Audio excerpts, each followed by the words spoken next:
Bien, bien. Alors, on va commencer pour de bon. Alors, je vais commencer comme d'habitude. Je vais présenter l'invité du jour. Alors, l'invité du jour s'appelle Alain Badiou. Euh, il est professeur émérite à l'École normale supérieure. Je le remercie vivement d'avoir accepté de venir dans cette fournaise. Et je pense que vous devrez vous montrer indulgent à l'égard de ce que mon ami Alain Badiou va vous dire, répondant ainsi à mon invitation. Pendant tout son exercice, en tant que président, je me montrerai très discret. Hein. Je ne veux pas gêner Alain Badiou, ça m'ennuierait beaucoup. Hein. Et bien entendu, s'il dit des choses que vous trouvez obscures ou que vous ne comprenez pas, en tant que président, je décline toute responsabilité, naturellement. C'est lui et lui seul qui portera la responsabilité complète de tout ce qu'il va dire. Voilà. Alors, il a été chargé, Alain Badiou, de traiter le sujet, d'après ce qu'il m'a dit, est-ce que la philosophie peut dire quelque chose du sport? Si j'étais lui, je m'arrêterais là en disant, elle ne peut rien en dire du tout, je m'en vais. Mais comme je ne suis pas lui, je lui laisse la parole, et il va, quant à lui, dire ce qu'il en pense vraiment. Alain Badiou, à toi. Alors, vous savez, sport, c'est un mot dont nous allons voir petit à petit qu'il est en réalité très compliqué. C'est-à-dire que la signification même de ce mot, qu'est-ce que ça veut dire exactement, c'est extrêmement complexe. C'est une affaire qui commence très tôt à propos du mot lui-même. Le mot sport, en réalité sport, parce que c'est un mot anglais. Alors les Anglais prétendent que c'est un mot anglais. Mais en réalité, surtout ce soir, je veux réclamer les droits de la France. Le mot est en réalité français. C'est un mot du vieux français qui se disait desport. Il est attesté depuis l'année 1050. Vous vous rendez compte? Le mot anglais n'est attesté que depuis le XVe siècle. Et il est absolument clair que le mot anglais sport a été emprunté, suite à l'invasion normande, au français desport, au français ancien desport. Et alors ce qui est très intéressant pour la suite, c'est que le mot français desport signifie amusement. C'est sa signification dans le vieux français, c'est amusement. Et alors, c'est les Anglais qui lui ont donné un sens moins amusant à sport. Hein. Toujours l'ennemi héréditaire sur les mots. En tout cas, je commence par là. Nous allons traverser une série innombrable de contradictions. Et la toute première, c'est que c'est un mot franco-anglais. Voilà. Et si les Anglais insistent pour un Brexit, nous leur demanderons, rendez-nous d'abord le mot desport, que nous avons oublié et qui est devenu votre sport, hein, c'est-à-dire une chose douteuse. Bon. Alors, à partir de là, c'est la première contradiction en réalité. L'origine exacte de ce mot est obscure. Et à partir de là, les discussions sur le sport n'ont littéralement pas cessé.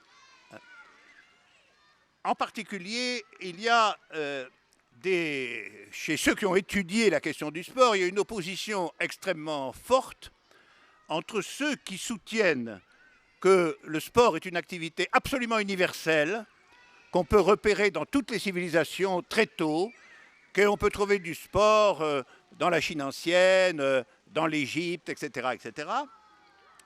Et ceux qui soutiennent au contraire la thèse de la singularité et qui soutiennent qu'entre ce qu'on appelle sport dans les civilisations anciennes n'a en vérité presque aucun rapport, sauf la dépense physique, un rapport très faible, avec ce que nous appelons sport aujourd'hui.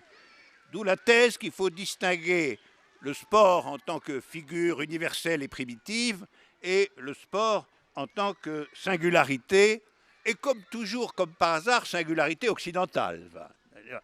Les Chinois, les Égyptiens, c'est pas sûr qu'ils faisaient du sport. peut-être qu'il faisait que se rouler par terre en criant. Hein. Mais le sport labellisé, il est labellisé à l'université de Cambridge au XIXe siècle. Et tout ce qui ne tombe pas sous ce label est suspect.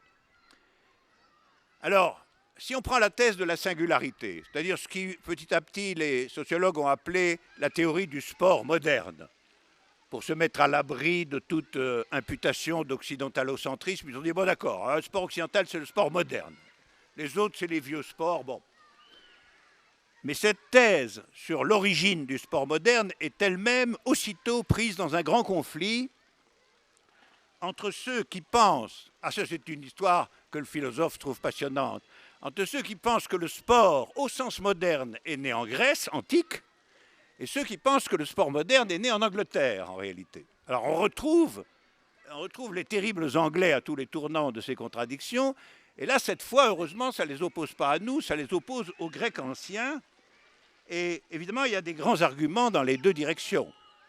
On sait tous que dans le monde antique, il y a les Jeux olympiques, qu'il y a les statues qui représentent le disco-ball, qu'il y a les courses de chars. C'est très difficile de dire que le sport n'a pas existé en Grèce antique. Et on a en Grèce le grand, et le peut-être seul vraiment grand poète du sport, à savoir Pindare. Pindare, c'est une figure extraordinaire. C'était un gars qui était payé par les gens des grandes familles pour faire un éloge du vainqueur aux Jeux olympiques. Alors il avait comme sujet de poème faire l'éloge de monsieur Machin qui a gagné la course de chars ou qui a été plus fort que l'autre en boxe. Et on le payait, des grandes familles, donc on le payait assez cher pour ça. Et il a trouvé moyen, avec un sujet aussi aride, de faire des poèmes vraiment extraordinaires.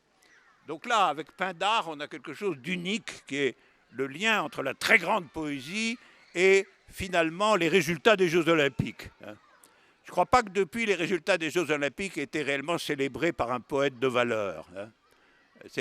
Donc de ce point de vue-là, ça donne quand même une certaine avance aux Grecs pour cette question de l'origine du sport. Mais les Anglais, eux, se flattent d'avoir réglementé le sport. Alors ça, c'est quand même une discussion entre origine et réglementation, qui est une discussion tout à fait philosophiquement et politiquement intéressante. Celui qui est à l'origine de quelque chose, est-ce que c'est celui qui l'a inventé ou est-ce que c'est celui qui l'a réglementé? C'est une discussion qui touche les arts en général. Est-ce que c'est le créateur qui est véritablement l'homme, ou bien finalement est-ce que c'est les académies qui décident ce qui est bien ou ce qui est mal? Donc ce conflit entre invention et réglementation, nous le trouvons aussi dans la figure du sport.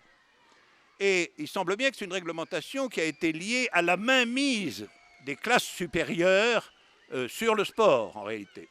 Notamment les grandes universités et les aristocrates anglais qui ont fait du sport une activité, si je puis dire, à leurs propres yeux, civilisée. Et alors, de ce point de vue-là, comment définir le sport moderne? Bon, on ne va pas simplement se contenter de dire que c'est les Anglais qui l'ont réglementé. Alors, la thèse est la suivante, c'est que tous les sports antérieurs à la création britannique étaient liés à des figures rituelles, c'est-à-dire avaient une signification religieuse. Et que le sport en Grèce lui-même, ça on le sait, avait en effet une signification religieuse. Et donc les Anglais auraient créé le sport laïque, c'est-à-dire le sport sans connotation spirituelle et religieuse. Ça, c'est la première différence.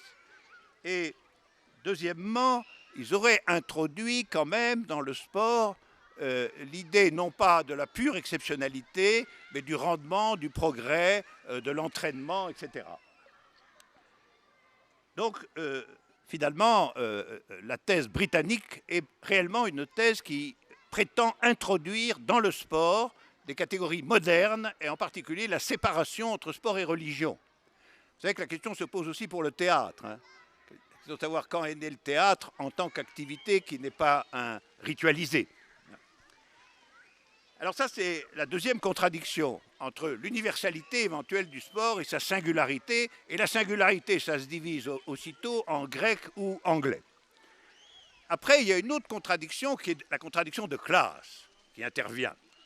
Le sport est-il en réalité d'abord un divertissement populaire, un divertissement de masse, ou le sport est-il une invention pratiquée d'abord par les classes supérieures? Alors ça traverse ça d'innombrables discussions, et en particulier chez nous le conflit entre football et rugby.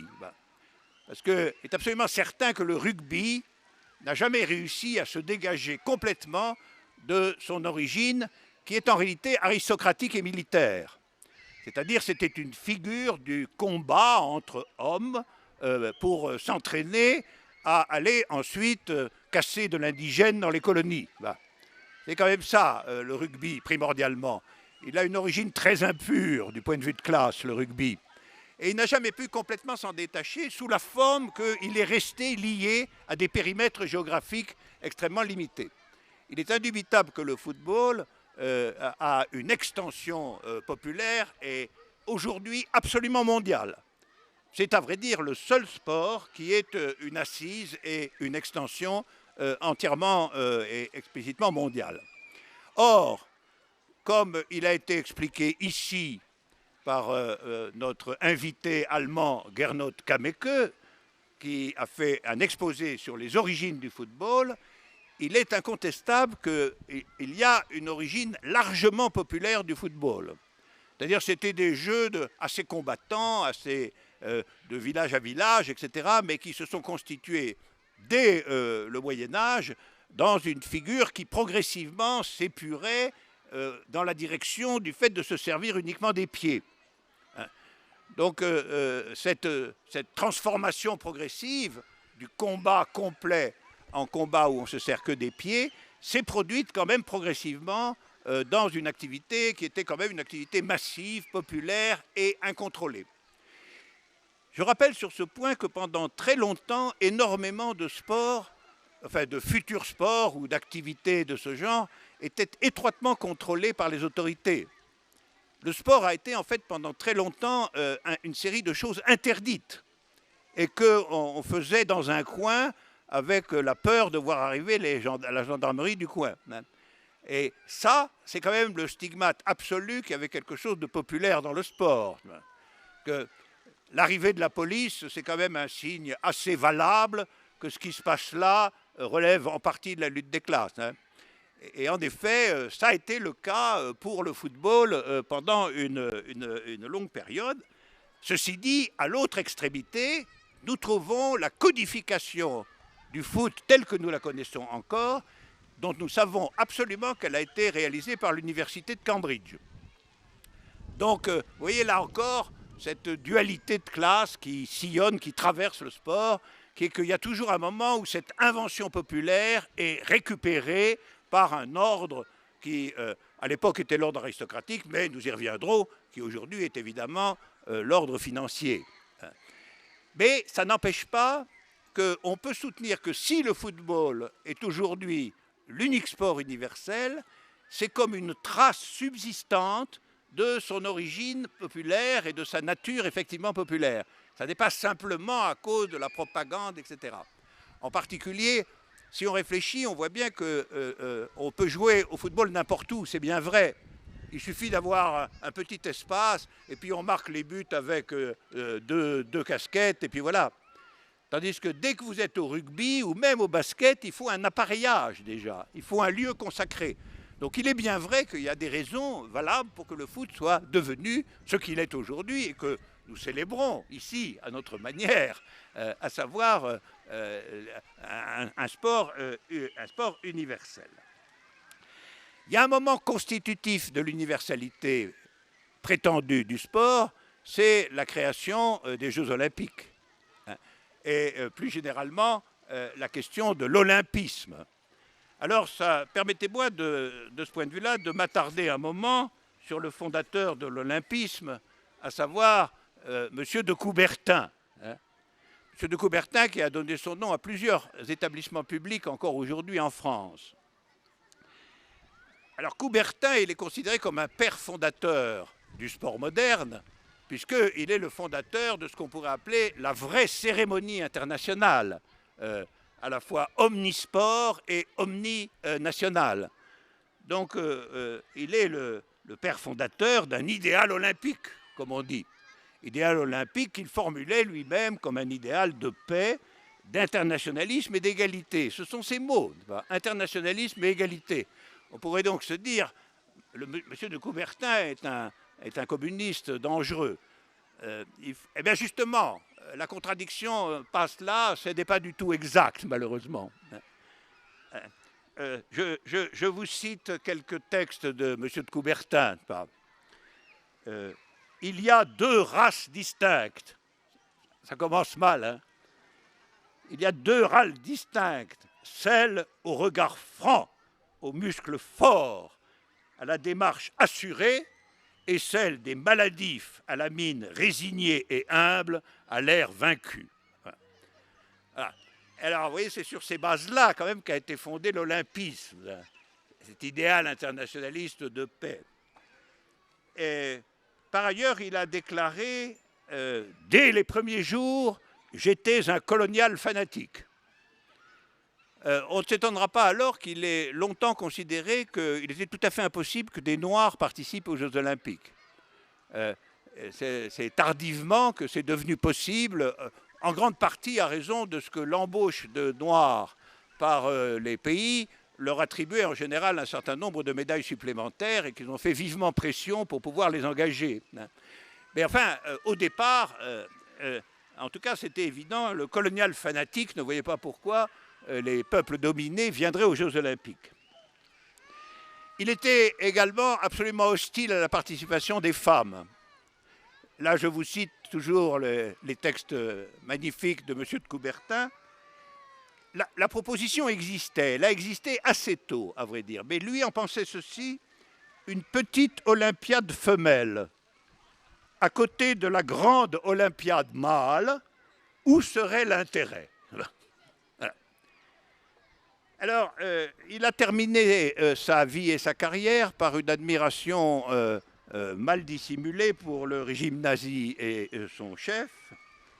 Et d'une certaine façon, il faut bien voir que cette histoire de l'olympisme, dans ses origines, a été en réalité traversée par une contradiction très violente entre une conception qui était en réalité une conception néo-aristocratique, appuyé sur le fait que quelqu'un qui est un vainqueur aux Jeux Olympiques, un vrai vainqueur aux Jeux Olympiques, appartient en réalité à la race supérieure, et que ceux qui sont trop faibles ou trop lambins pour participer à ça appartiennent à la race inférieure, et d'autre part, finalement, une vision traditionnellement hiérarchique et sélective de l'humanité. Alors tout ça pour vous dire que ces contradictions sont aussi des contradictions qui marquent toute l'histoire du sport, évidemment. Même quand elles sont surmontées, on trouve encore des traces de cette manière de faire. Alors une autre contradiction qui traverse le sport et qui est tout à fait vivante encore aujourd'hui, c'est la contradiction entre amateurs et professionnels. Alors elle est une projection, en un certain sens, déjà de toutes les autres contradictions, la contradiction entre amateurs et professionnels. Et le sport va quand même, depuis l'idée de l'activité désintéressée et personnelle pour son plaisir propre, jusqu'à la commercialisation forcenée et, à vérité, comme on le sait très bien, la plus extrême corruption. Donc, ce qui est intéressant, c'est de voir pourquoi le sport peut-il être une activité soumise à cette extraordinaire tension entre un régime de désintéressement d'un côté et un complet asservissement en réalité aux intérêts personnels. Alors, je voudrais entrer ici dans une description du sport à partir de ce qu'on pourrait appeler ces deux extrémités. Évidemment, à une extrémité du sport, vous avez l'exercice physique, c'est-à-dire, en fin de compte, le soin que l'esprit prend du corps, en réalité. On pourrait le dire ainsi. Parce que l'exercice physique, ce n'est pas simplement le corps qui agit tout seul. C'est une manière de la pensée de se référer au corps pour prendre soin de lui. Je pense ici à une très fameuse phrase de Spinoza, « Nous ne savons pas ce que peut un corps. Nous ne savons pas ce que peut un corps. » Alors on peut dire que, alors ça veut dire expressément, la pensée ne sait pas quelles sont les ressources ultimes d'un corps. Et on pourrait définir ainsi l'exercice physique. L'exercice physique, c'est expérimenter ce que peut un corps et apporter à la pensée ce que peut un corps. Alors là, on est dans une région qui touche à la santé, mais en un sens quasi antique, hein, mens sana in corpore sano, hein, voilà, qui touche à la santé, mais qui touche aussi à une sorte de culture de soi-même. Culture de soi-même par le soin que le sujet prend de son support, c'est-à-dire de son corps. Alors, évidemment, on y reviendra, la culture de soi-même, elle-même, est évidemment tentée par une contradiction entre la version Spinoza, j'aimerais bien connaître ce que peut mon corps, et puis j'aimerais bien qu'on me remarque, quoi, hein. J'aimerais bien me faire remarquer, hein. Et de ce point de vue-là, quand on voit quelqu'un, par exemple, en tenue sportive faire de la bicyclette, on ne sait pas bien quel est son objectif. Il faudrait arrêter tous les cyclistes dans la rue et leur demander s'ils sont en train de chercher à savoir mentalement ce que peut leur corps, ou bien s'ils ont simplement le souci de maigrir un peu pour être plus présentables dans le public. Il faudrait faire un sondage là, et on voit qu'effectivement, déjà là, à cette extrémité du sport qu'est le soin individuel du corps, il y a déjà une ambiguïté. Alors au milieu, c'est-à-dire entre ça et le pire, il y a ce qu'on peut appeler le jeu, parce que c'est le deuxième élément du sport, le jeu. Alors le jeu qui souvent implique des notions nouvelles par rapport aux soucis de soi, qui sont les catégories de compétition, de victoire et de défaite. Alors, le jeu peut parfaitement être amateur. Il n'est pas du tout destiné par lui-même à être professionnel. En réalité, le jeu peut être un moyen de prendre mesure à plusieurs de ce que peut un corps. Ça peut être cela encore. Ce n'est pas nécessairement... Et le jeu, après tout, on peut considérer que dans son essence, il est plutôt amateur, comme son nom l'indique. Jouer, ce n'est pas une disposition, enfin, sauf quand il s'agit de jouer au casino. Enfin, ça, ce serait un exposé sur le jeu, à lui tout seul, ça pourrait nous tenir des heures.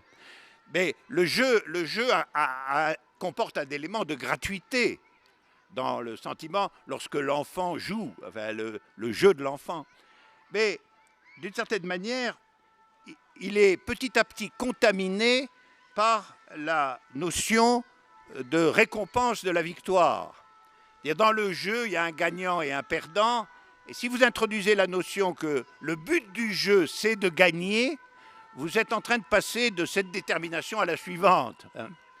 Et alors, je pense que ça se voit dans deux figures qui ne sont pas directement professionnelles en elles-mêmes, mais qui représentent déjà cette tension à l'intérieur de la figure du jeu, jouer à ceci, jouer à cela.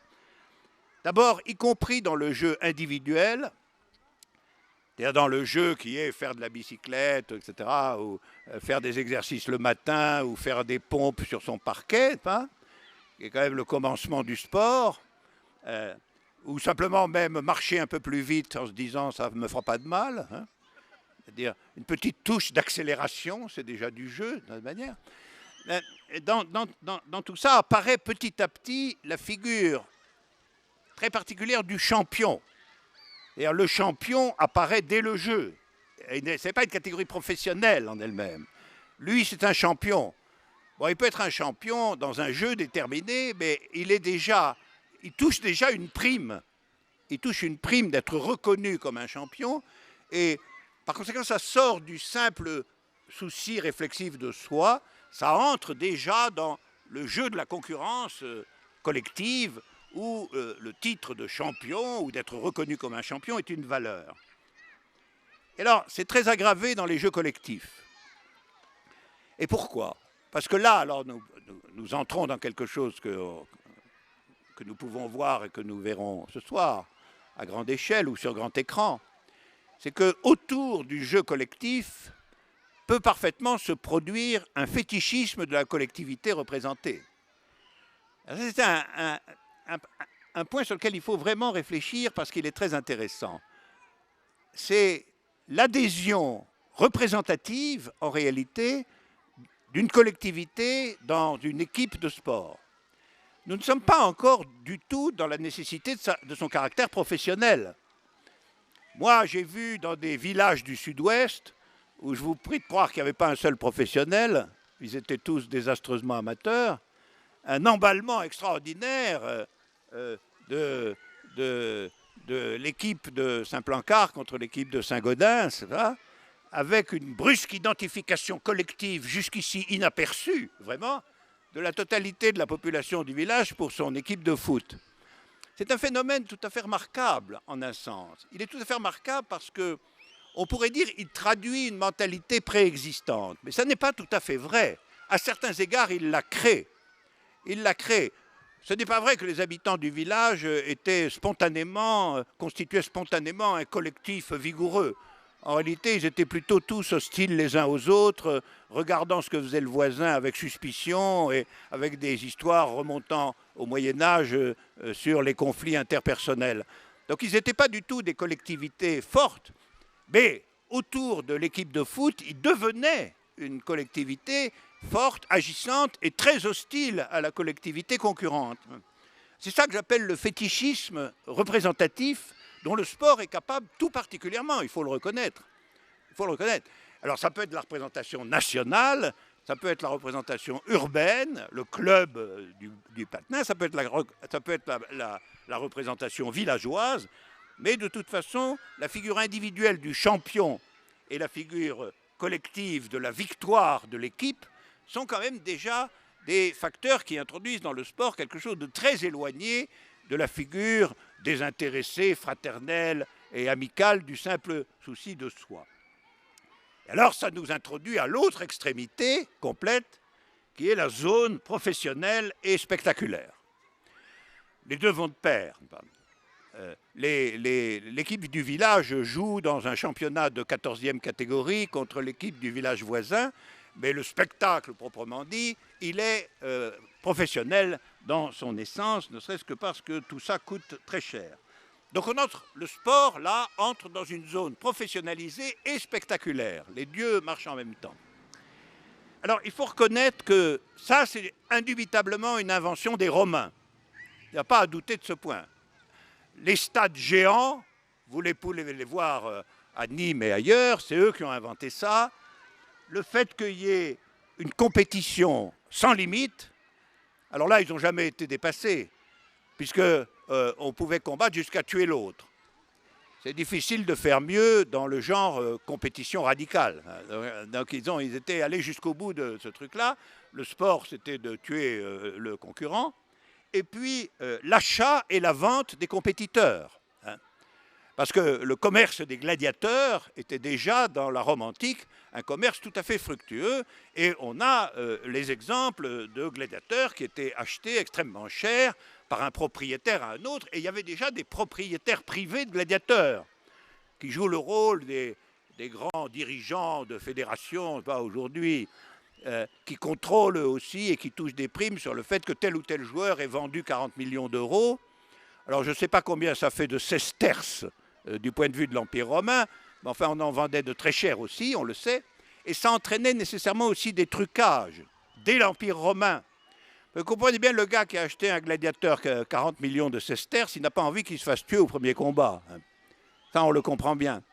Et donc, il y avait déjà des accords souterrains entre propriétaires de gladiateurs, en particulier pour faire que l'un d'entre eux interrompe le combat parce qu'il était blessé, la blessure étant plus ou moins factice, et finalement, il rentrait dans le circuit commercial. Tout ça est attesté dans l'Empire romain, avec la grande devise Panem et Circenses, n'est-ce pas, où les jeux sont la manifestation publique de la communauté dans un déchaînement de violence et d'identification fétichiste absolument invraisemblable. Alors, voyez, nous sommes partis de celui qui accélère un peu dans la rue pour avoir des mollets plus séants, hein. Nous arrivons aux gladiateurs qui se vendent 40 millions pour se faire exterminer dans un amphithéâtre au milieu d'un public qui aboie son contentement. Alors le sport c'est le parcours complet de tout ça. On ne peut pas appeler sport particulièrement un de ces éléments, c'est le parcours complet de tout ça. Et donc le sport, c'est une totalité extraordinairement complexe. Aujourd'hui, évidemment, ce dernier terme et le terme de l'articulation spectaculaire, via notamment les télévisions, il faut savoir qu'elle fait circuler des sommes colossales. C'est-à-dire que sport, là, ça veut dire une des branches importantes du commerce et de la propriété. Et je pense que nous devons avoir comme principe très simple dans l'examen des phénomènes sociaux que là où circulent des quantités énormes d'argent, il y a de façon nécessaire une énorme corruption. Comme on l'a vu sur les gladiateurs. Parce que les sommes sont beaucoup trop considérables au regard de ce que peut être l'identité ou la carrière ou même le talent d'un seul homme. Ça n'est pas commensurable à proprement parler. Et donc il est évident que le sport, les sports d'ailleurs, de ce point de vue-là, ils sont presque tous logés à la même enseigne, sont aujourd'hui capturés dans cette troisième figure, c'est-à-dire la figure du spectaculaire professionnel, par le principe dominant qui est le principe de la circulation de l'argent. Alors, la mobilisation fétichiste autour des équipes existe toujours, mais en réalité, elle devient elle-même un principe commercial majeur. D'abord parce que c'est de cela que dépend l'audience des télévisions qui achètent les droits de reproduction des spectacles sportifs pour des fortunes, de véritables fortunes. Ces fortunes sont indexées sur le fait qu'on vend les publicités très chères pour les soirées de match. Et finalement, on fabrique des petits objets en grand nombre pour le fétichisme des équipes. C'est dans ces époques-là que se vendent une quantité industrielle de drapeaux nationaux, par exemple. Alors qu'en vérité, dans la vie ordinaire, on ne le brandit pas si souvent que ça, le drapeau national, il faut bien dire. Il y a assez peu de gens qui se peignent en tricolore en dehors des soirs de football. Mais ça, ce sont des observations sociales intéressantes. Pourquoi des jeunes, etc., sont pris d'une fièvre nationaliste obsidoniale à propos de l'équipe de foot?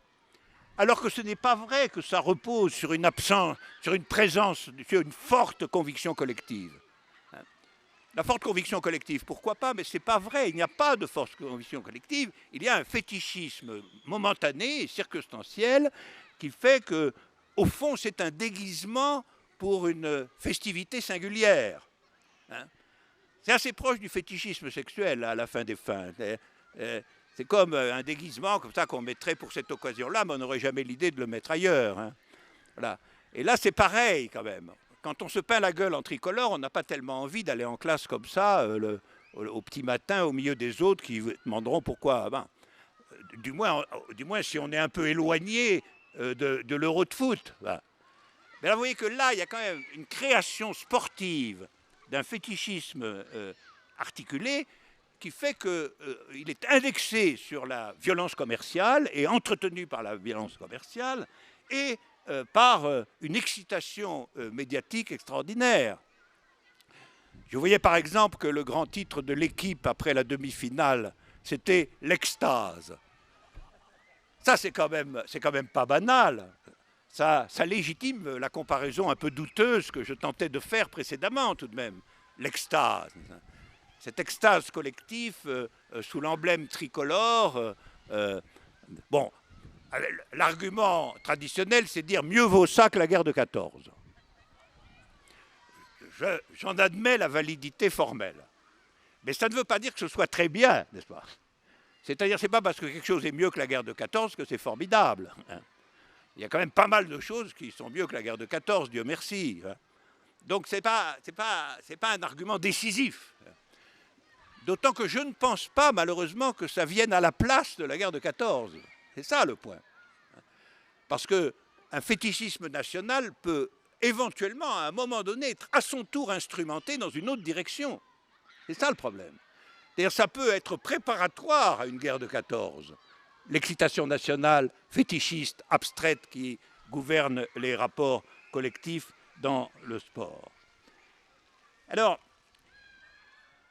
ce qui est aussi très visible, c'est que cette puissance mise en œuvre au niveau du sport professionnel et spectaculaire, cette puissance est si énorme qu'elle rétroagit sur les autres dimensions du sport, sur les dimensions les plus innocentes. Elle les corrompt sournoisement. Une remarque que je compte faire, c'est une remarque factuelle que je compte faire de ce point de vue-là, c'est que prenez les sports de salle. Les sports de salle destinés, au fond, aux gens qui ont envie de maigrir ou de rester en forme. Soit pour des questions de beauté, soit pour des questions de performance lorsqu'il s'agit des grands cadres, qui ne doivent jamais être fatigués par les forfaits qu'ils commettent. Alors, les haltères, par exemple. Les haltères, voilà, bien. Il y a beaucoup de gens qui en ont chez eux pour les remuer le matin. Or, on pourrait dire, voilà un sport innocent. Pour quelqu'un qui, dans sa chambre, remue les haltères, grand bien lui fasse. Hein. On ne va pas lui jeter la pierre ou on ne va pas lui jeter l'haltère à la tête. Mais enfin, l'haltérophilie, c'est-à-dire l'haltérophilie semi-professionnelle, même pas toujours professionnelle, c'est le sport le plus corrompu et le plus dopé de toutes les activités olympiques. Donc, cette innocence d'une activité physique comme ça, individuelle, est transformée en réalité dès qu'elle passe, qu'elle franchit un peu le niveau du spectaculaire, en quelque chose qui est absolument au contraire corrompu, au point qu'on est périodiquement obligé d'annuler et d'abaisser le niveau des records. On s'aperçoit que les types soulevaient, je ne sais pas quoi, je dis mettons qu'ils soulevaient 540 kilos, ben on est obligé de remettre le record vers 450 ou même 440 parce que s'est aperçu que toute la marge supplémentaire avait été due par des gens qui étaient dopés jusqu'aux narines et qui avaient été quasiment élevés pour soulever des haltères depuis leur plus tendre enfance.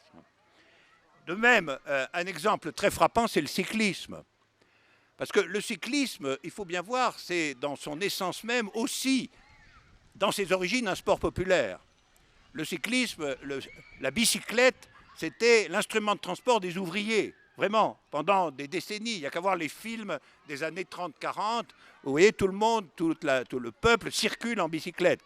Et c'est pourquoi les champions cyclistes ont été pendant longtemps des gamins qui venaient du peuple, en particulier des provinciaux, des Bretons, des gens comme ça.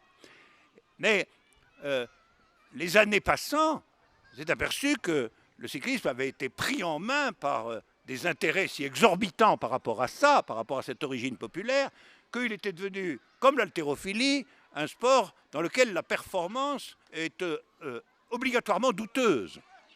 Et on a vu d'ailleurs que des champions comme Armstrong, mais en fait comme d'autres, étaient comme les haltérophiles destitués de tous leurs titres nationaux du Tour de France, parce qu'on avait vu qu'ils se comportaient plutôt en agents des produits de drogue qu'en coureurs cyclistes. Donc ils étaient devenus des espèces de machines représentatives ou spectaculaires, par lesquelles la victoire était elle-même un élément du marché. Et tout ça, finalement, fait qu'aujourd'hui, on lit des articles dans lesquels on explique que les gens ne s'intéressent plus du tout aux résultats du Tour de France, mais qui considèrent le Tour de France comme une agréable visite des sites touristiques nationaux. On les comprend parce que, semble-t-il, le vainqueur sera destitué l'année suivante. Peut-être que si on examinait même, ça finirait par être le dernier qui était l'authentique vainqueur, parce que c'était peut-être celui qui n'était pas dopé, il avait peut-être marché qu'à l'eau fraîche. On devrait le porter sur un pavois de la moralité publique. Mais finalement, ça veut dire que le gain dans tout ça est devenu Donc, vous voyez comment cette notion de la victoire, de la défaite, a fini tout de même par de s'intégrer en réalité à quoi? Eh bien, à la réalité de l'univers concurrentiel. Voilà. C'est-à-dire que ce qui pouvait être l'exercice sympathique d'un jeu à deux dans lequel l'un l'emporte, puis l'autre, etc., dans les bases du sport, est devenu quoi? Une pièce du fait que notre société est organisée sur la concurrence et sur la circulation commerciale. C'est son moteur. On vante quotidiennement, quasiment, les vainqueurs de la concurrence, les grands dirigeants des grandes sociétés qui ont réussi à voler tous les marchés, ceux qui achètent les concurrents quand ils n'arrivent pas à les détruire, etc. C'est quand même une vantardise permanente de cette mentalité, de cet esprit de concurrence acharnée comme étant le moteur du progrès. Mais malheureusement, le sport, dans une large mesure, a été dévoré dans sa figure spectaculaire et professionnelle par cette donnée, et il en est le porteur emblématique parce que, dans le cas du sport, la notion de victoire ou de défaite est une notion explicite et spectaculaire. Tandis que la question de savoir qui, dans le très long et terrible match entre deux grands groupes financiers, lequel va dévorer l'autre, c'est un spectacle assez austère. C'est assez austère. Une équipe de foot, c'est plus coloré, c'est plus vivant et c'est surtout plus court. La question de savoir qui, de la FNAC ou de Darty, va emporter le match pour la fusion, c'est-à-dire cette lutte acharnée entre la librairie et les frigidaires, c'est un conflit qui ne peut devenir spectaculaire que quand on en fait un film, où là on voit. Mais autrement, en soi, c'est une donnée à la fois fondamentale de notre société, mais dont je crains que le sport soit devenu une espèce de métaphore publique et spectaculaire, véhiculant les mêmes règles, à savoir une victoire qui est immédiatement interrogée quant à sa validité ou alors qu'elle peut être valide, elle peut être, je ne dis pas ça, mais il y a une suspicion qui se porte là-dessus, à raison du fait qu'on a quand même d'innombrables exemples de corruption à grande échelle dans les sports qui apparaissaient des sports de gentlemen. Par exemple, le tennis, le tennis, c'est pas le cyclisme ou le foot. Le tennis, ça a longtemps été des divertissements élégants.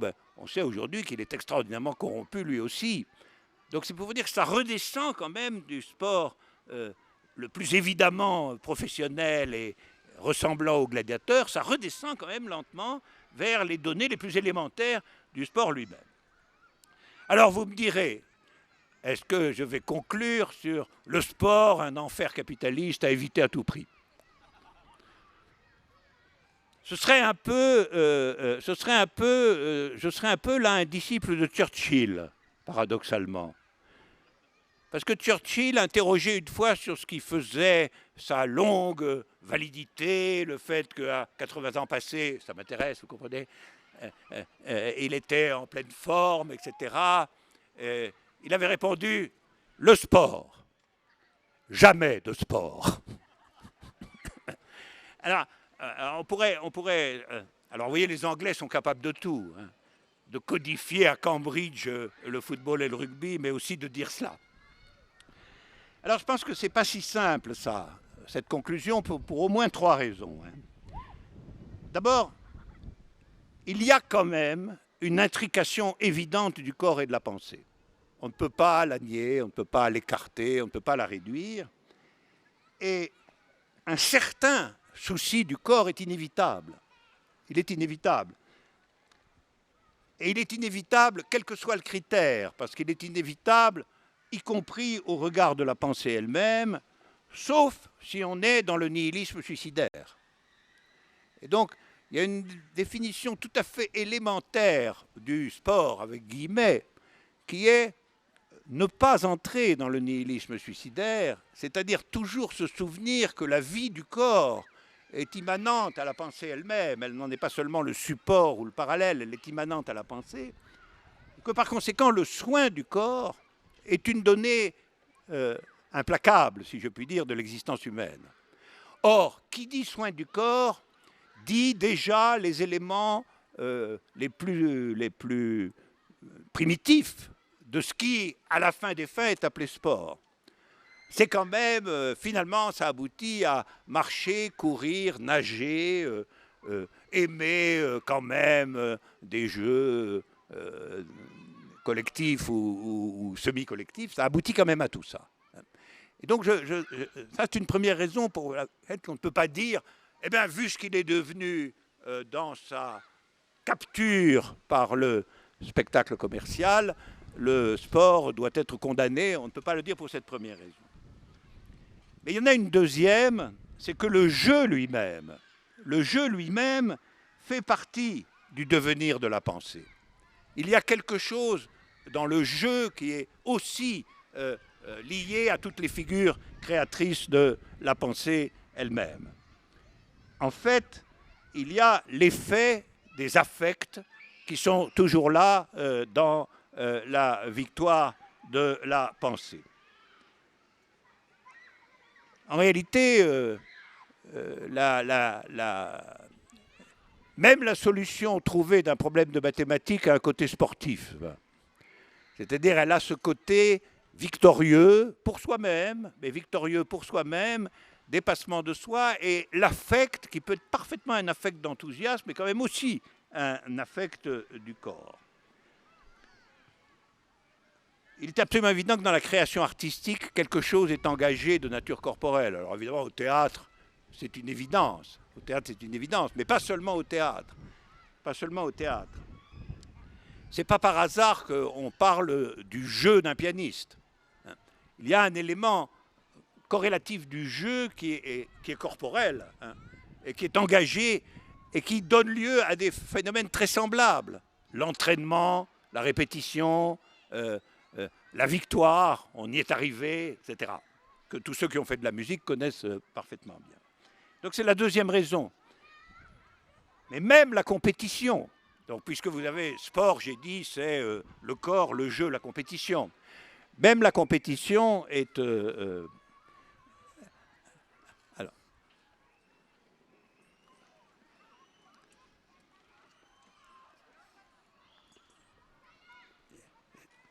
Voyez-vous, ça c'est un jeu, enfin. Parce que c'est enlever les parasols quand il n'y a plus de soleil.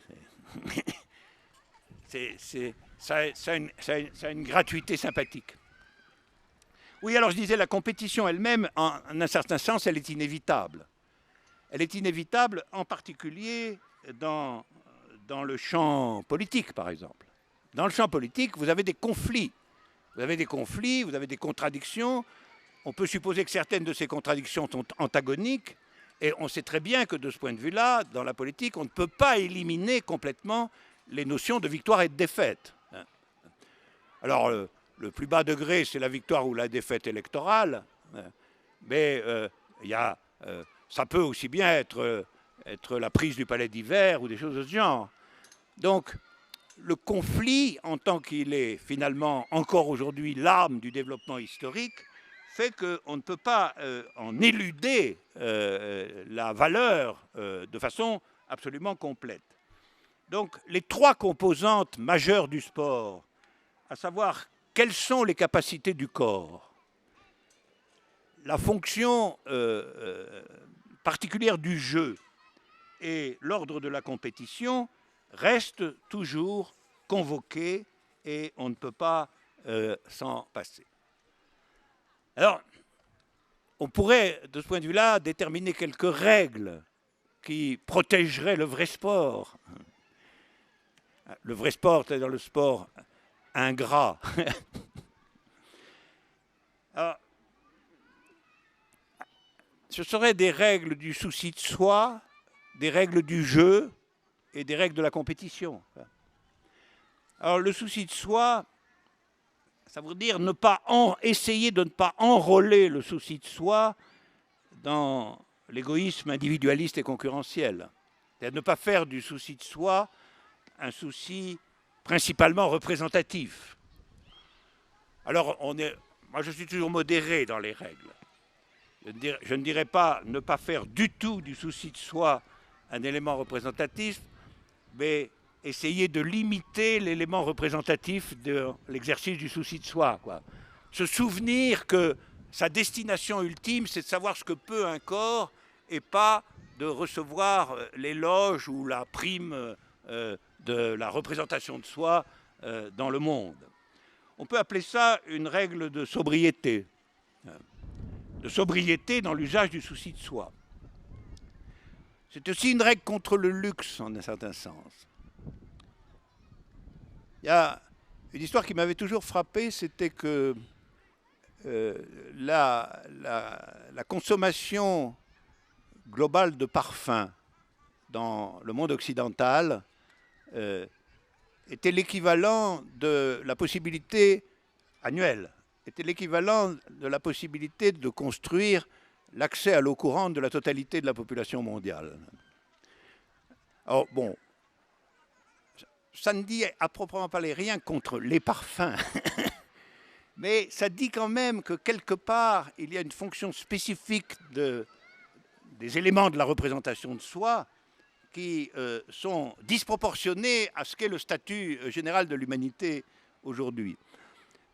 Il y a un philosophe qui a déjà bien vu ça, c'était Bergson. Dans un passage des Deux sources de la morale et de la religion, Bergson explique que, en vérité, l'avenir de l'humanité dépend de la capacité des femmes à renoncer au luxe. C'est une thèse philosophique rare, et je la soutiens à ce titre. Je ne sais pas si elle est entièrement vraie, mais je vois ce qu'elle veut dire. Je vois ce qu'elle veut dire.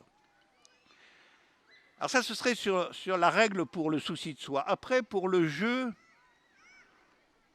au fond, je pense qu'il faut faire du jeu, autant que faire se peut, le symbole de ce qu'est l'apprentissage d'une capacité individuelle ou collective. Et c'est vrai, quand vous apprenez à devenir meilleur, alors prenons les échecs, c'est pas du sport, mais enfin c'est du sport mental, ou quand vous apprenez à sauter en hauteur de façon un peu moins inefficace et vilaine que d'habitude, on peut dire que ça peut être l'apprentissage d'une capacité, après tout. Ça peut se contenter d'être l'apprentissage d'une capacité, et y compris d'une capacité collective. D'ailleurs, là, ce n'est pas forcément individuel. Ça peut être l'apprentissage d'une capacité collective. Et en ce sens, le meilleur jeu, c'est le théâtre. Alors, j'en fais l'éloge, là, absolument. Le meilleur sport, c'est le théâtre. Voilà. Le meilleur jeu, c'est le théâtre et ses entours. La poésie, le chant, la danse, la musique. C'est-à-dire tout ce qui est spectacle, sans doute, mais spectacle de la pensée mise en corps. Alors, et spectacle de la pensée mise en corps, ce qui veut dire que l'apprentissage, là, l'apprentissage y compris corporel, dépasse d'une certaine manière toute figure de concurrence. À proprement parler, il n'est pas là pour la concurrence, mais il n'est pas non plus là pour rien. Il est aussi là pour remporter en quelque sorte une victoire spirituelle dans la modalité du corps lui-même. Je pense aussi qu'il faut que le jeu essaie de faire l'économie du vedettariat, c'est-à-dire l'économie de la théorie du champion en tant que telle. Ce n'est pas non plus très facile, mais c'est une règle qui peut avoir sa valeur. Et alors, la troisième règle, ce serait faire de la compétition. Alors ça me paraît important.